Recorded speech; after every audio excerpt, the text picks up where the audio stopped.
I'm talking today with Professor Stephanie Shoro about the author talk that she will be coming to give us here at the library on Wednesday, January 22nd, starting at 7 o'clock, talking all about her book, her most recently published book, all about Inside the Combat Zone. Stephanie, thank you so much for joining me today. Thanks for having me here. I'm so glad to have you here. Congratulations on writing your book. I understand this is your 7th book. Yeah, it is. I've written a lot of books about Boston history. Like what I like to focus on is unusual history. You know, not the revolutionaries, not the Puritans or the Pilgrims, but just the things, how people lived their lives and what was important to them, from things like drinking Boston to the mob. Did a mob guide, Harbor Islands, Coconut Grove fire, and then the combat zone, which is, whether we like it or not, it's a big part of Boston's history. So for people who aren't familiar, maybe they just grew up after the combat zone, kind of saw its heyday. What was the combat zone? Well, the combat zone was essentially the red light district of Boston, but it was more than a red light district. It was the adult entertainment area of Boston. It was right in the downtown, and that's a very important point because it wasn't tucked away in a back alley somewhere. It was right down from Filene's, right down from Jordan Marsh. Right in Downtown Crossing. Right in Downtown Crossing, right a few blocks away. And what it was an area where you could see pornographic movies, go to a dirty bookstore, stock up on your pornography. Right. Before everybody had it on their phones. Before you had it on your phones, before you had Amazon, before you... and go to shows, which were strip clubs, exotic dancers, women taking off their clothes for the entertainment. And it was quite a lively area. It had its seedy side because it was an area for prostitution. It was an area that had a lot of crime, a lot of pickpockets. But it had this kind of bawdy, I don't know if charm is the right word, but appeal. People would go there. As one guy told me, he says, everyone would go to the combat zone because if you went there, you would have a story that would last you a lifetime to be able to tell. So the thing about the combat zone that makes it different from any other of the red light districts around the country is that it emerged during the 60s, and the heyday was the 70s, when the whole country was convulsing with all kinds of changes Cultural everywhere. change. Yeah, a lot of mores were being challenged by a lot of people. And the city didn't know what to do with this spot right in the downtown area, and because of changing what was there before? Pardon me? What was it was what just was a there seedy before? area. It was just, well, it's always a just long kind of no. It was a long history. Basically, going back to the colonial period, actually, that was where the Liberty Tree was. The Liberty Tree that was the symbol, the very symbol of the Revolution, was right in that area. Wow. And you have the Liberty Tree building, and you had it was an area of commerce and a lot of activity in the 1880s and right up to 1890s, and then well into the 20th century. But what happened is that when Boston started to go downhill in terms of economics, which was in the 30s, mostly in the 40s and 50s. Okay. That area became very, very run down, and there wasn't a lot of development there. And then when Scully Square closed down, or was closed down, urban renewal, get rid of it, and the new government center put up. The Scully Square was the old vaudevillian sort of tawdry entertainment section of Boston, and when that disappeared... This is all before the theater district was anything. This was, no, there were a lot of theaters. See, that's what's interesting. That area had a lot of theaters. So it's like highbrow, lowbrow Highbrow, culture? lowbrow. The theater, that area was filled with theaters, but the problem was people quit going to the theater. So a lot of those theaters, during this down period, turned to other things like pornography, like X-rated movies, or just what they call grindhouse movies. Okay. And the theaters are now brightly lit in Downtown Crossing. They were dead. They were like all dark. So what happened is, in this gap, the pornography industry, or the adult entertainment industry, moved in and took over these seedy bars. There were a lot of bars there, and they turned them into strip joints. So what the city did is, we can't just close them down because of this little thing called the First Amendment.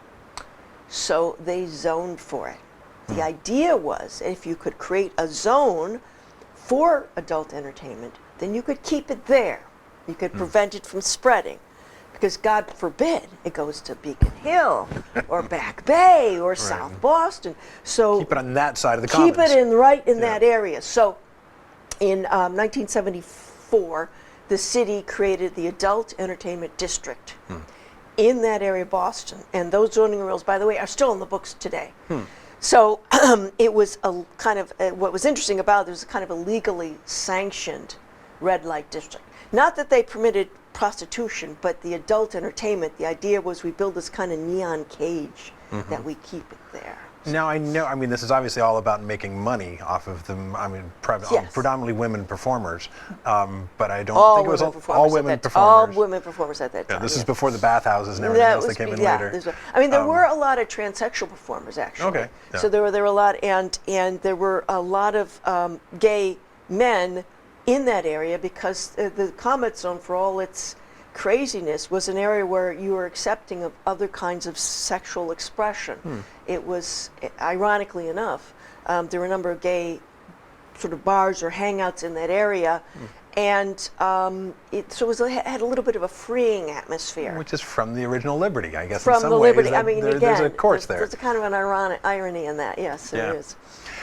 So I assume one of the other reasons it had to be contained was to keep people from, I mean, there's obviously a business incentive to keep your competition from being able to move too far afield, to have a captive audience. Was that, Well, I have you don't know uncovered if some of that that? was. I don't think the people who ran these clubs establishments, thought yeah. that way. I mean, No? a lot of them were mobsters and tied in that's- with a lot of organized crime in that That's area. not surprising. And so they would have loved to expand elsewhere because they would assume they would have some control over it. And yeah, some of the top mobsters of the day had their fingers in the Combat Zone.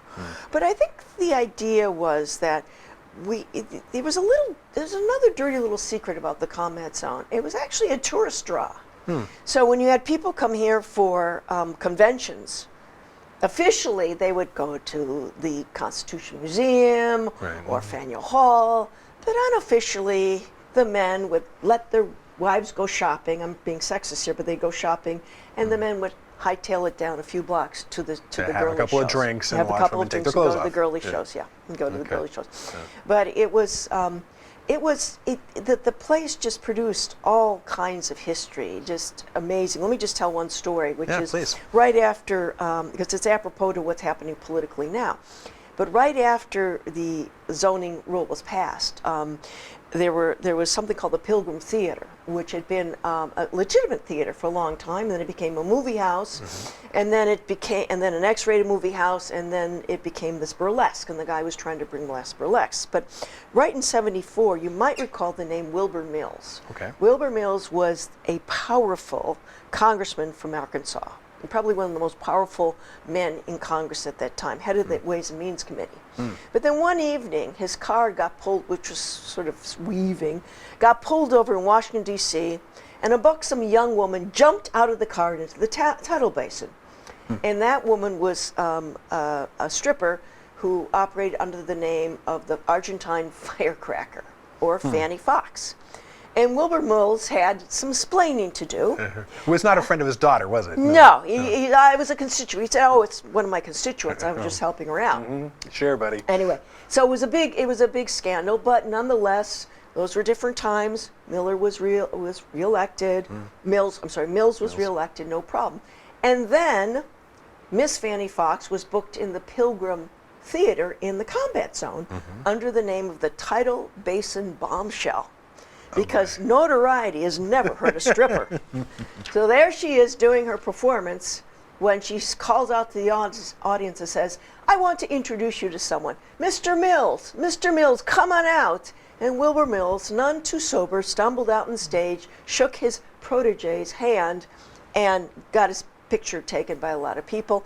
And that was the end of his political career. That did him in. That did him in. And of course, today we'd elect him president, but Right, at that time, Fanny Fox was the Stormy Daniels of her day in that era. So, so there are a lot of stories like that that came out of the Combat Zone in the 70s. So your book, it kind of covers the history. It looks at all these different stories. Looks at the Does it history, look at yeah. the demise of the Combat Zone And too? yes, we look at the demise and the reasons for the demise, which are not necessarily what you think. I mean, the city went from trying to zone and trying to work with the different clubs to trying to shut everything down. There was some unfortunate disasters. There was a death of a Harvard a football player there, which was with some friends who got murdered in the street. And the feeling was, this is too dangerous. We've got to get rid of this. So there were efforts by the city. But that, according to the people I talked to, wasn't the thing that really did in the combat zone. It was something that is now defunct itself, and that is the VCR. The VCR took out the need to go out to see a pornographic movie, and it brought fairly high quality, very hardcore pornography right into the family home. Send the kids to bed, mom and dad could go pop in a video and watch it. So and the easy VCR, to share with your friends too. Well, yes, depending on your friends. Right. Well, yeah. But anyway, if so they were interested. But that was the demise. That was really took out the sort of meaning for the combat zone. It started to die out, but took a long time to disappear for various reasons. People still went to the live shows, but those gradually died out as well. Things change, people change, morals change. And so little by little, the businesses closed one by one. Now, there are still 2 strip clubs left. The Glass Slipper, which has been in business for about 30 years under different names, and something called Centerfolds, which used to be has a license for something called the Naked Eye, which Naked Eye was one of the more most notorious strip clubs there. In fact, it had this, I have to laugh, but had this sign, "All Nude College Girl Review," on the outside, right in downtown Boston. And I was giving a talk on this, and I said, "Look, all the English majors had a career path." So, but anyway, those 2 clubs are still around, and I'll tell you one thing. I went just into them just for research purposes, and at Centerfolds, which is kind of a more glammed up place, I can tell you, not even the sight of a naked, writhing girl on a stage will keep a man from looking at his cell phone. So times have changed, very much so. In writing your book, did you talk with many of the people who were involved in the businesses there? Yes, Yeah. I did a lot of interviews, talked to a lot of dancers. Yeah. I know people who are watching this will say, "Well, did you talk to Princess Cheyenne?" And I'll have to say, no, she wouldn't have talked to me. Princess Cheyenne was one of the best known strippers at her time. She was known as the thinking man's stripper because she was very intelligent, very good looking, very, very outspoken. I have a story about her, but I wasn't able to speak to her. But I spoke to a number of the other dancers who had some very interesting stories. Talked to bartenders, I talked to city officials, all the legal zoning people who tried to create the zone, talked to Mayor Flynn,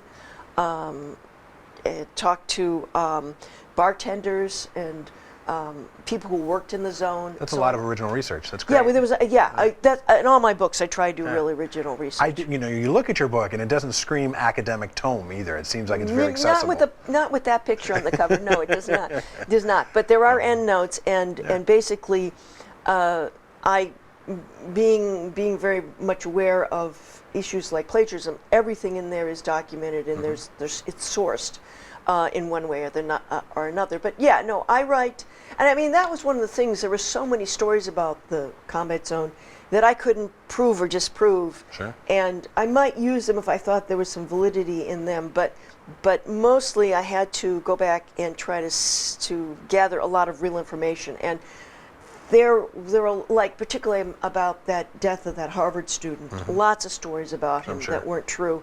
And so I was able to go back and look at original arrest records, original police descriptions, and it really was an eye-opener in terms of what actually happened that night, because the cause of well, let's wait and not say, and people have to come to the program. Okay, they'll come and they can hear all That's about it, yes. I know, really quick, tell us, I know you're working on another book right now. Okay. Tell me a little bit about the next book that we have to look forward to. I've written on fires a number of times, and I'm writing a book on the 1872 Great Boston Fire. 1872 fire. 1872 fire. No, I don't think I've heard of that one before. No, but you've heard of the Chicago fire, right? Oh, of course. Yes, and this fire was as bad as that. Wow. Not as bad with the death toll, but just as bad destruction. If you stood in downtown Crossing in mid-November in 1872, it looked like an atomic bomb went off because the destruction was so bad. This fire used to be very well known and used to be kind of commemorated, and it's fading from memory. And I think it's worth talking about it again, because some of the reasons that we're still having fires originated with this fire. And we had someone, the fire chief, John Damrell, get up and say, "Hey guys, we got a potential tinderbox on our hand. Problems looming," and he was ignored. Wow. And so that's a lesson for today. Well, we certainly have lots to learn here, and you. I look Yeah. forward to that book. That's great. Great. And I'm sure it's going to be wonderful when you come and tell us more stories on the 22nd. Well, I appreciate it. I appreciate the invitation. Thank you so Thank much you. for your questions. No, thank you for coming and talking to me. I look forward to seeing you when we can all discover another side of historic New England, when Professor Shoro will be talking to us all about the Combat Zone, her most recently published book, here on Wednesday evening, January 22nd at 7 o'clock.